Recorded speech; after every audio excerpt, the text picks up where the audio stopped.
आसतु जानिबा रामायणर 7टी कांडर नाम और यह केउ केउ समय को दर्शाए।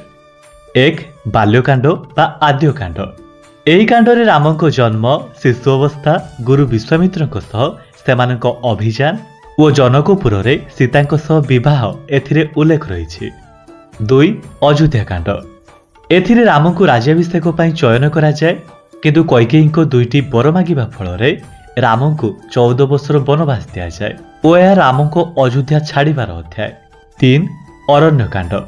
राम, सीता और लक्ष्मण को जंगल जीवन, सुपर्णरेखार घटना और रावण द्वारा सीता अपहरण यही कांडर मुख्य विषय। 4 किष्किंध्या कांड। एथिरे रामको साक्षात हनुमान और सुग्रीवଙ୍କ सह हुए। बाळीको वध और सीता को खोजिबा पई बानर सेना को पठेबार घटना। 5 सुंदरकांड। एही कांडरे हनुमान को लंका यात्रा, सीता सह साक्षात, लंका दहन और राम को पाखकु हनुमान संदेश नहीं फेरिबार घटना। 6 लंकाकांड बा युद्धकांड। राम और रावण को मध्य भयानक युद्ध, रावण को वध, सीता को मुक्त करने और राम को अयोध्या प्रत्यावर्तन यही कांडर मुख्य अंश। 7 उत्तरकांड। एथिरे राम को राज्याभिषेकर परवर्ती घटना, सीता वनगमन, लवकुशଙ୍କ जन्म, सीता अग्नि परीक्षा सहित राम को अवतारर समाप्ति उल्लेख होइछि।